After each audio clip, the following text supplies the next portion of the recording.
Salut tout le monde, soyez les bienvenus sur la chaîne du Pauvre Fou pour une nouvelle vidéo du Petit Collectionneur. Cette vidéo va s'inscrire dans le prolongement de celle que j'ai produite récemment au sujet des deux Snake Eyes de Hasbro, sauf qu'ici il n'y a pas de comparatif mais il y aura un caractère informatif et le but donc c'est de vous montrer à quoi ressemble en tout point le packaging des premières figurines Tortues Ninja sorties à l'époque, en l'occurrence en 88, les Tortues Ninja produites par Playmate. Le but, c'est que vous ne vous trompiez pas avec les nombreux revivals qu'il y a eu en 2009, en 2017 et peut-être encore d'autres, où les packagings parfois sont très ressemblants. Bien sûr, j'aime autant vous prévenir, si vous voulez acquérir scellé une des premières tortues, donc sortie en 88, vous allez devoir douiller un petit peu. Bien sûr, j'ai eu ces jouets-là quand j'étais petit dans ma collection, vous vous en doutez. Cet exemplaire-ci n'est pas le mien de l'époque. Je l'ai racheté sur eBay récemment. Il m'en a coûté, hormis les frais de port et les frais de douane, plus ou moins 120 € je crois pour cette tortue-ci, mais il y en a qui vont chiffrer dans les 140-150 pour les moins chers. Ça dépend un peu selon la tortue. Leonardo est encore peut-être celui qu'on trouve le plus, même si c'est relatif, il n'y a pas d'énorme différence. Comme d'habitude, un petit mot sur la gamme. Je l'ai dit tout à l'heure, ça date de 88, ce qui veut dire que la gamme de jouets est sortie dans la rayon alors que le dessin animé existait déjà. La première saison, qui comporte 5 épisodes, a démarré en décembre 87. Cela dit, il faut le savoir, les jouets ont été conçus, du moins la première gamme, avant le dessin animé. Le but était de pérenniser la franchise, qui marchait déjà très bien depuis quelques années avec le comics, et de faire vendre celui-ci davantage, mais le comics étant fort sombre et violent, il fallait quelque chose de plus soft, qui puisse toucher un public d'enfants, puisque le but était donc de vendre des jouets. Ça n'a pas été sans mal, beaucoup de firmes ont refusé, jusqu'à ce qu'un accord soit trouvé avec Playmate, mais le concept a tardé à être vendeur à leurs yeux, à leur donner entière satisfaction. C'est donc ce qui fait que le dessin animé, lui, a été mis en branle plus rapidement, car plus ou moins conjointement à la production des jouets, ils ont eu dans l'idée donc de produire un dessin animé comme produit d'appel, comme spot publicitaire, tel que je l'avais expliqué dans la vidéo sur les G.I. Joe. Et donc l'objectif était de se démarquer du comics aussi dans l'aspect des figurines, en l'occurrence des tortues, car dans le comics, à la base, elles ont toutes les bandeaux rouges, c'est difficile de les différencier à l'œil nu. On parle de fabrication, enfin de production de jouets, il y a donc l'aspect marketing qui rentre en jeu. C'est pour ça que chaque tortue a une couleur de peau différente, Donatello est carrément brun, et c'est là qu'est née l'idée des couleurs de bandeaux différentes, ainsi que les lettres sur la ceinture. Ça permettra aux enfants de plus facilement s'identifier aux personnages et d'identifier les personnages, ni plus ni moins. Rentrons à présent dans le vif du sujet. Je vais donc vous présenter à l'avant et à l'arrière le packaging des toutes premières figurines Tortues Ninja. Ici, j'ai pris comme exemple Leonardo. Vous observerez donc qu'il y a 3 illustrations de la tortue. C'est pareil pour les autres tortues, hein. Une en haut à gauche, une en haut à droite, et une ici en bas. Donc des illustrations du style comics, bien sûr avec les couleurs des bandeaux corrigés. Vous avez donc le nom de la franchise, avec la calligraphie du dessin animé, comme quoi les deux ont vraiment été conçus de pair. Ici la mention Ages 4 and Up. Le fameux slogan Heroes in a Half Shell, qu'on entend d'ailleurs dans le générique du dessin animé. Ici, dans le dessin de carapace de tortue, le nom Leonardo, et puis Weapon, Katana, Blades, donc pour dire quelles sont les armes qu'il a. Weapon, ça veut dire arme, Katana, c'est son katana, Blades, je ne sais plus, je ne suis pas vraiment bilingue français-anglais. Je le noterai ici à la gauche de votre écran. Et donc on a toujours un autre dessin ici en bas à gauche, où on voit la tortue en action, en l'occurrence qui utilise ses armes. Je vous montre donc cela d'un peu plus près. Voilà, je vous montre donc la mention Ages 4 and Up, comme ça vous voyez bien à quoi elle ressemble. Et alors en bas à droite, nous avons ici des numéros de série liés au stock manifestement. Là le ASST, je ne sais pas de quoi c'est l'abréviation, le logo Playmates.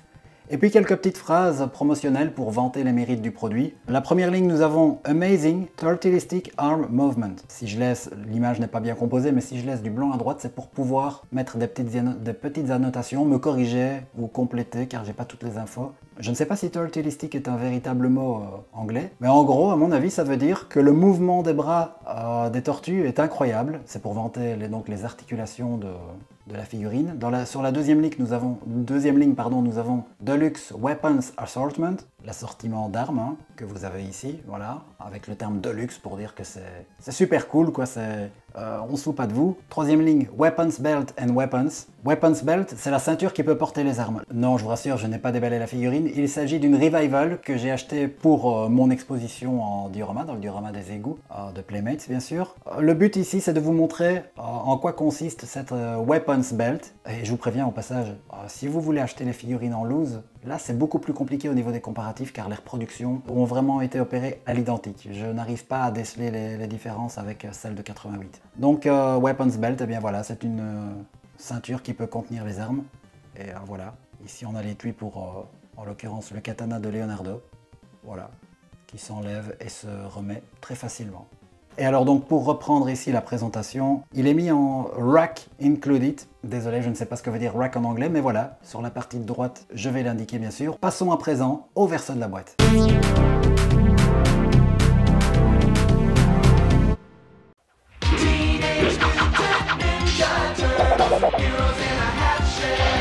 Splinter the Rat taught them each the ninja arts.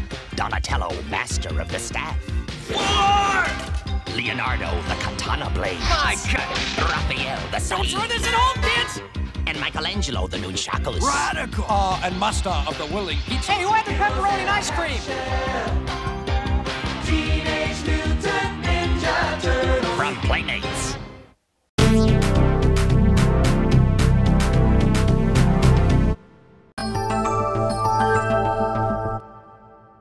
Voici donc comment se compose le verso de la boîte. Boîte qui, pour le terme technique, pour la petite histoire, est une 10 back cards. Ça veut dire que ça contient une card, la file card, comme avec les G.I. Joe, hein, une fiche qui présente un petit peu le personnage, son historique, ses mensurations et quelques données comme ça. Sa fiche d'identité en gros. Et pourquoi 10? Eh bien car sur la gamme de lancement, nous avions 10 figurines qui étaient proposées. Je vais vous les montrer d'un peu plus près. Elles apparaissent ici. Regardez bien la composition de l'arrière de cette boîte, car les Revival réutilisent à peu près les mêmes éléments, mais ne les mettent pas exactement au même endroit.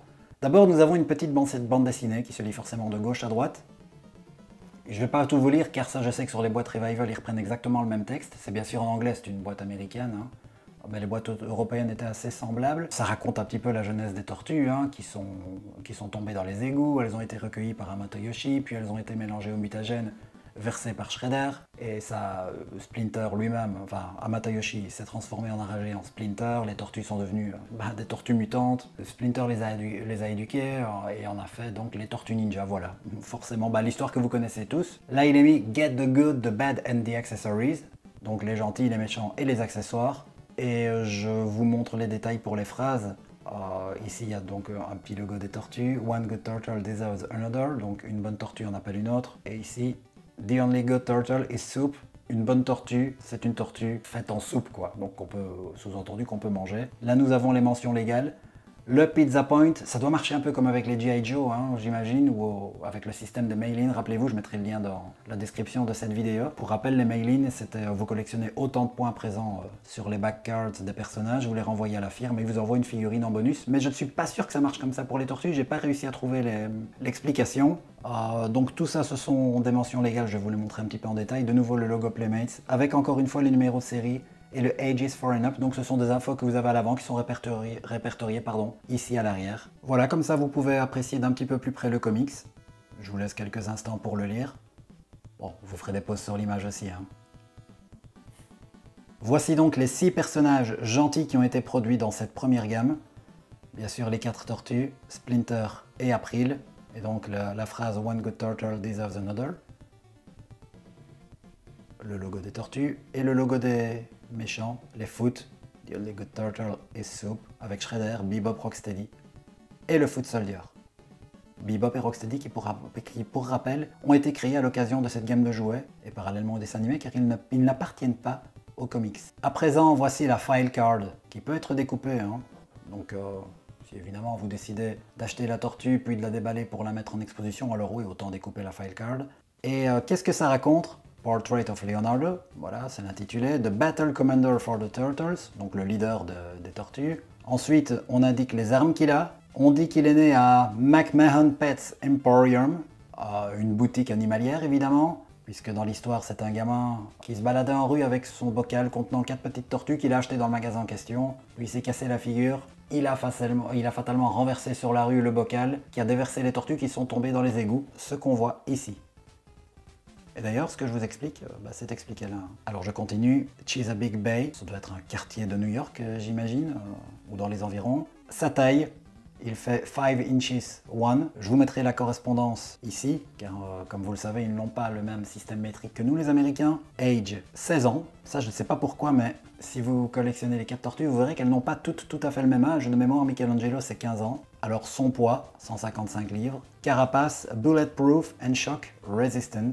Traduire du mot à mot, c'est pas toujours le bon truc à faire en anglais, hein, donc je vais essayer de comprendre ce que ça veut dire et je le mettrai ici. Et donc en gros, ce qu'explique le petit texte, c'est qu'à l'instar de son homologue florentin, donc Léonard de Vinci, Leonardo incarne la perfection. Du point de vue de ses alliés, il est réputé comme étant le commandant, enfin le chef non officiel de la bande et l'élève préféré de Splinter. Et dans le deuxième paragraphe, on dit qu'il a une acuité visuelle et auditive très développée, ce qui en fait un combattant très bien équilibré, voilà, assez complet. Et du coup, ça lui donne beaucoup d'habilité au combat, fatalement, une très bonne maîtrise de ses katanas, pardon. Et peu importe la dangerosité de la situation, Leonardo ne rechignera pas à l'effort. Et on rajoute ensuite, petite note d'humour, que son objectif premier, c'est de couper Shredder en deux. Voilà. Et donc pour ce qui est des mentions légales, c'est beaucoup moins romantique, mais vous avez l'année 88, Mirage Studio, puisque c'est la maison d'édition du comics d'origine. Ensuite, les noms des différents personnages que vous pouvez trouver.